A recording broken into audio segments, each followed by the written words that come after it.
The motor cortex is the region of the cerebral cortex involved in the planning, control, and execution of voluntary movements. Classically, the motor cortex is an area of the frontal lobe located in the posterior precentral gyrus immediately anterior to the central sulcus. Components of the motor cortex. The motor cortex can be divided into three areas. 1. The primary motor cortex is the main contributor to generating neural impulses that pass down to the spinal cord and control the execution of movement. However, some of the other motor areas in the brain also play a role in this function. It is located on the anterior paracentral lobule on the medial surface. 2. The premotor cortex is responsible for some aspects of motor control, possibly including the preparation for movement, the sensory guidance of movement, the spatial guidance of reaching, or the direct control of some movements with an emphasis on control of proximal and trunk muscles of the body. Located anterior to the primary motor cortex. 3. The supplementary motor area has many proposed functions, including the internally generated planning of movement, the planning of sequences of movement, and the coordination of the two sides of the body, such as in bimanual coordination. Located on the midline surface of the hemisphere anterior to the primary motor cortex. The posterior parietal cortex is sometimes also considered to be part of the group of motor cortical areas, however it is best to regard it as an association cortex rather than motor. It is thought to be responsible for transforming multisensory information into motor commands, and to be responsible for some aspects of motor planning, in addition to many other functions that may not be motor-related. The primary somatosensory cortex, especially the part called Area 3A, which lies directly against the motor cortex, is sometimes considered to be functionally part of the motor control circuitry. Other brain regions outside the cerebral cortex are also of great importance to motor function, most notably the cerebellum, the basal ganglia, pedunculopontine nucleus, and the red nucleus, as well as other subcortical motor nuclei. The premotor cortex. In the earliest work on the motor cortex, researchers recognized only one cortical field involved in motor control. Alfred Walter Campbell was the first to suggest that there might be two fields, a primary motor cortex and an intermediate precentral motor cortex. His reasons were largely based on cytoarchitectonics, or the study of the appearance of the cortex under a microscope. The primary motor cortex contains cells with giant cell bodies known as Betz cells. These cells were mistakenly thought to be the main outputs from the cortex, sending fibers to the spinal cord. It has since been found that Betz cells account for about 2 to 3% of the projections from the cortex to the spinal cord, or about 10% of the projections from the primary motor cortex to the spinal cord. The specific function of the Betz cells that distinguishes them from other output cells of the motor cortex remains unknown, but they continue to be used as a marker for the primary motor cortex. Other researchers, such as Vogt and Edfrid Forster, also suggested that motor cortex was divided into a primary motor cortex and a higher-order motor cortex. Wilder Penfield notably disagreed and suggested that there was no functional distinction between Area 4 and Area 6. In his view, both were part of the same map, though Area 6 tended to emphasize the muscles of the back and neck. Woolsey, who studied the motor map in monkeys, also believed there was no distinction between primary motor and premotor. M1 was the name for the proposed single map that encompassed both the primary motor cortex and the premotor cortex. Although sometimes M1 and primary motor cortex are used interchangeably, strictly speaking, they derive from different conceptions of motor cortex organization. Despite the views of Penfield and Woolsey, a consensus emerged that Area 4 and Area 6 had sufficiently different functions that they could be considered different cortical fields. Fulton helped to solidify this distinction between a primary motor cortex in Area 4 and a premotor cortex in Area 6. As Fulton pointed out, and as all subsequent research has confirmed, both primary motor and premotor cortex project directly to the spinal cord and are capable of some direct control of movement. Fulton showed that when the primary motor cortex is damaged in an experimental animal, movement soon recovers. When the premotor cortex is damaged, movement soon recovers. When both are damaged, movement is lost and the animal cannot recover. The premotor cortex is now generally divided into 4 sections. First, it is divided into an upper premotor cortex and a lower premotor cortex. Each of these is further divided into a region more toward the front of the brain and a region more toward the back. A set of acronyms are commonly used: PMDR, PMDC, PMVR, PMVC. Some researchers use a different terminology. Field 7 or F7 denotes PMDR, F2 equals PMDC, F5 equals PMVR, F4 equals PMVC. PMDC is often studied with respect to its role in guiding reaching. PMDR may participate in learning to associate arbitrary sensory stimuli with specific movements or learning arbitrary response rules. PMVC or F4 is often studied with respect to its role in the sensory guidance of movement. Neurons here are responsive to tactile stimuli, visual stimuli, and auditory stimuli. These neurons are especially sensitive to objects in the space immediately surrounding the body, in so-called peripersonal space. Electrical stimulation of these neurons causes an apparent defensive movement as if protecting the body surface. This premotor region may be part of a larger circuit for maintaining a margin of safety around the body and guiding movement with respect to nearby objects. PMVR or F5 is often studied with respect to its role in shaping the hand during grasping and in interactions between the hand and the mouth. Mirror neurons were first discovered in area F5 in the monkey brain by Rizzolatti and colleagues. These neurons are active when the monkey grasps an object. Yet the same neurons become active when the monkey watches an experimenter grasp an object in the same way.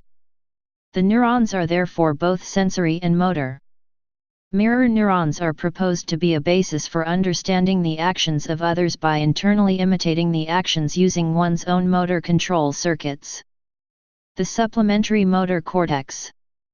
Penfield described a cortical motor area, the supplementary motor area, on the top or dorsal part of the cortex. Each neuron in the SMA may influence many muscles, many body parts, and both sides of the body. The map of the body in SMA is therefore extensively overlapping. SMA projects directly to the spinal cord and may play some direct role in the control of movement. Based on early work using brain imaging techniques in the human brain, Rowland suggested that the SMA was especially active during the internally generated plan to make a sequence of movements.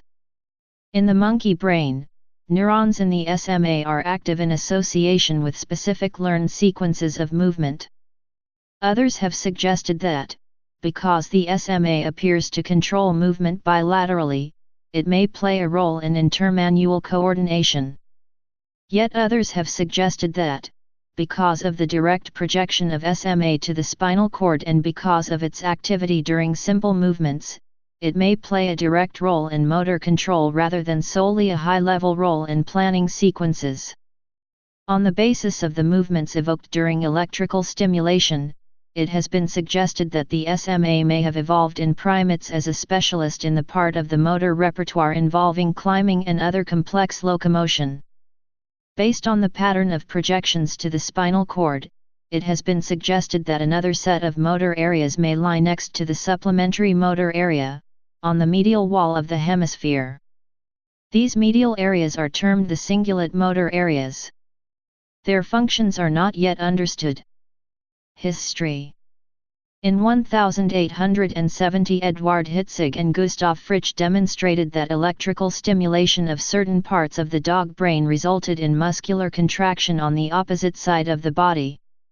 A little later, in 1874, David Ferrier, working in the laboratory of the West Riding Lunatic Asylum at Wakefield, mapped the motor cortex in the monkey brain using electrical stimulation. He found that the motor cortex contained a rough map of the body with the feet at the top of the brain and the face at the bottom of the brain. He also found that when electrical stimulation was maintained for a longer time, such as for a second, instead of being discharged over a fraction of a second, then some coordinated, seemingly meaningful movements could be caused, instead of only muscle twitches. After Ferrier's discovery, many neuroscientists used electrical stimulation to study the map of the motor cortex in many animals including monkeys, apes, and humans.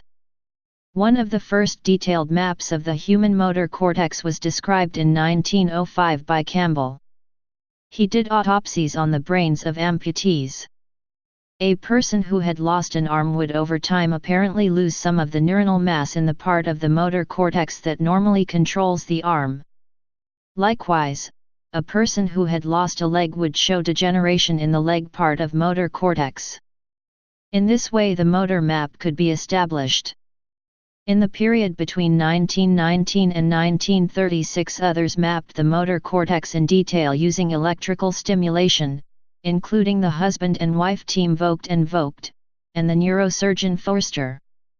Perhaps the best-known experiments on the human motor map were published by Penfield in 1937. Using a procedure that was common in the 1930s, he examined epileptic patients who were undergoing brain surgery. These patients were given a local anesthetic, their skulls were opened, and their brains exposed. Then, electrical stimulation was applied to the surface of the brain to map out the speech areas. In this way, the surgeon would be able to avoid any damage to speech circuitry. The brain focus of the epilepsy could then be surgically removed. During this procedure, Penfield mapped the effect of electrical stimulation in all parts of the cerebral cortex, including motor cortex. Penfield is sometimes mistakenly considered to be the discoverer of the map in motor cortex. It was discovered approximately 70 years before his work. However, Penfield drew a picture of a little man stretched over the cortical surface and used the term homunculus to refer to it. Perhaps for these reasons his work has become iconic in neuroscience. The motor cortex map. A simple view, that is almost certainly too limited and that dates back to the earliest work on the motor cortex, is that neurons in motor cortex control movement by a feed-forward direct pathway. In that view, a neuron in motor cortex sends an axon or projection to the spinal cord and forms a synapse on a motor neuron. The motor neuron sends an axon to a muscle. When the neuron in cortex becomes active, it causes a muscle contraction. The greater the activity in motor cortex, the stronger the muscle force. Each point in motor cortex controls a muscle or a small group of related muscles. This description is only partly correct.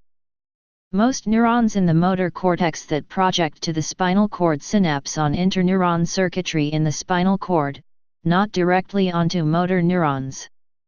One suggestion is that the direct, corticomotoneuronal projections are a specialization that allows for the fine control of the fingers. The view that each point in motor cortex controls a muscle or a limited set of related muscles was debated over the entire history of research on the motor cortex, and was suggested in its strongest and most extreme form by Asanuma on the basis of experiments in cats and monkeys using electrical stimulation. However, almost every other experiment to examine the map, including the classic work of Ferrier and of Penfield, showed that each point in motor cortex influences a range of muscles and joints. The map is greatly overlapping.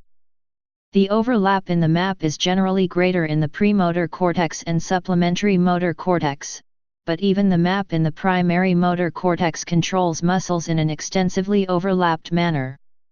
Many studies have demonstrated the overlapping representation of muscles in the motor cortex. It is believed that as an animal learns a complex movement repertoire, the motor cortex gradually comes to coordinate among muscles. The clearest example of the coordination of muscles into complex movement in the motor cortex comes from the work of Graziano and colleagues on the monkey brain. They used electrical stimulation on a behavioral time scale, such as for half a second instead of the more typical hundredth of a second. They found that this type of stimulation of the monkey motor cortex often evoked complex, meaningful actions. For example, stimulation of one site in cortex would cause the hand to close, move to the mouth, and the mouth to open. Stimulation of another site would cause the hand to open, rotate until the grip faced outward, and the arm to project out as if the animal were reaching. Different complex movements were evoked from different sites, and these movements were mapped in the same orderly manner in all monkeys tested. Computational models showed that the normal movement repertoire of a monkey, if arranged on a sheet such that similar movements are placed near each other, will result in a map that matches the actual map found in the monkey motor cortex. This work suggests that the motor cortex does not truly contain a homunculus-type map of the body. Instead, the deeper principle may be a rendering of the movement repertoire onto the cortical surface. To the extent that the movement repertoire breaks down partly into the actions of separate body parts, the map contains a rough and overlapping body arrangement noted by researchers over the past century. A similar organization by typical movement repertoire has been reported in the posterior parietal cortex of monkeys and galagos and in the motor cortex of rats and mice. Evolution of the motor cortex. Mammals evolved from mammal-like reptiles over 200 million years ago. These early mammals developed several novel brain functions, most likely due to the novel sensory processes that were necessary for the nocturnal niche that these mammals occupied. These animals most likely had a somatomotor cortex, where somatosensory information and motor information were processed in the same cortical region. This allowed for the acquisition of only simple motor skills, such as quadrupedal locomotion and striking of predators or prey. Placental mammals evolved a discrete motor cortex about 100 mya. According to the principle of proper mass, the mass of neural tissue controlling a particular function is appropriate to the amount of information processing involved in performing the function. This suggests that the development of a discrete motor cortex was advantageous for placental mammals, and the motor skills that these organisms acquired were more complex than their early mammalian ancestors. Further, this motor cortex was necessary for the arboreal lifestyles of our primate ancestors. Enhancements to the motor cortex were evolutionarily selected to prevent primates from making mistakes in the dangerous motor skill of leaping between tree branches. As a result of this pressure, the motor system of arboreal primates has a disproportionate degree of somatotopic representation of the hands and feet, which is essential for grasping. Please subscribe and thanks for watching.